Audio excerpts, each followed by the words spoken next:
Cool. So now let's remove that arrow, and let's make a few frames to use with this. So let's put it on grid again and make a white sculpt. And we're going to first we're gonna like make some copies. So first, I think actually we'll have that many copies, and we'll group them. And these will be our frames, and we'll kind of doodle on these in a second. And we'll pick one of them to be our kind of main one. So with that one, cool. And yeah, and then we turn all these off, and then we turn off preview visibility. So let's just paint on this one.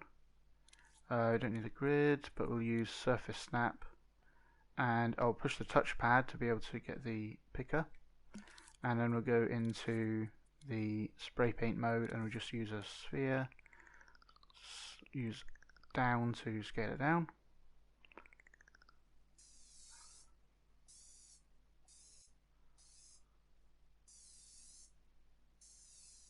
This guy is standing still, and we'll have a keyframe that turns this on. Okay, and we'll have so the reason I turn all these off in the first place is so that you don't have to worry about anything just being on by itself. Things will only be on if you have a keyframe turning that frame on. So that's cool. Now what was I going to do? Right, so now we need a teleporter. So this teleporter is going to target a tag in our actual object that's moving around. And we'll call that player. And use down to go through the these things, the player, and then it's going to match the position. But then we click on this and make sure the position is correct. So first we need to wire the microchip up so that it affects the group, and now the teleporter will affect the group also. That's an interesting place for the teleporter to be. Let's put it down here. So but we want the teleporter to be in the center of this main frame. So I'll turn on the grid snap and align it to this object with L1 and triangle. And now we can select the teleporter and grab the dot and move it around, and if we press triangle while holding it, then it will snap it to the actual grid points.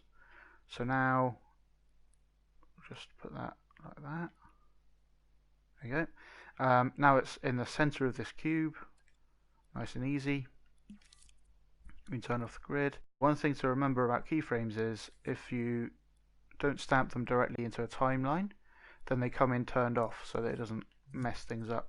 So make sure that's on. And it's freaking out because you have to remember to turn off collision for these things as well. So go into the physics tab and turn off collision, because all this is a visual thing. You don't want it affecting gameplay in any way. And then in this one, or on the group, you can make this invisible.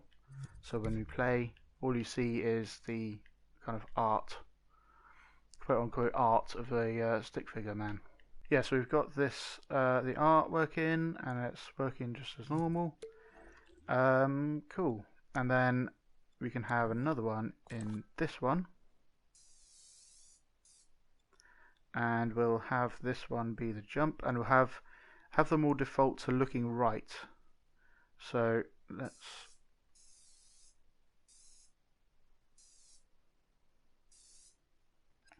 boom, jump. So now we want to not use keyframes in here, we want to have it all controlled in there. Or we can control it in here and use that to tell this what to do, but it doesn't really matter either way, so I'm just going to do it all in here. Cool, so we got this is standing, and for now that will be our default kind of position. but we want to use this movement sensor as well. So I think I'll put this out here because we're going to use it for different things. We want to kind of swap it out for this other one, so we'll have a keyframe for that one. We'll use the grid again to turn it on and move it into place. That should be alright. So this is jump, and we want to know if we're in the air, then we'll jump, otherwise we'll do that. So actually, so we could use a NOT gate and stuff, but I prefer to use a selector. Turn off the grid, and then we can plug this into the selector's active port, which means when this is on, it's sending a 1, and the 1 slot is B. When the switch is off, it's sending a 0, and it will be channel A. So while we're in the air, we want to power the jump, and if we're not in the air, we want to power the standing. Cool. So now while we're in the air, we've got this different frame. So now if I jump up these steps, and then it'll turn into the jump frame as we're falling. But it's really quick because of the gravity thing.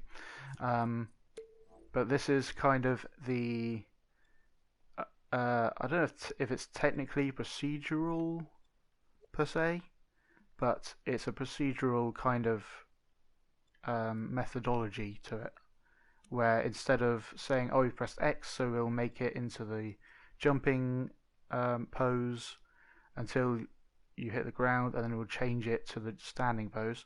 We'll just say, if you're in the air, always do the jumping pose, and if you're moving, always do the running pose. I'd like to thank Prism Knight 90, X Cantaloupe, The Common People, and all of my other supporters for making this tutorial possible.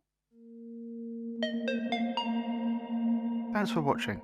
If you'd like me to continue making these tutorials and helping creators across the internet, you can find out how to support me in the link in the description. Thanks for your consideration, and I'll see you in the next one.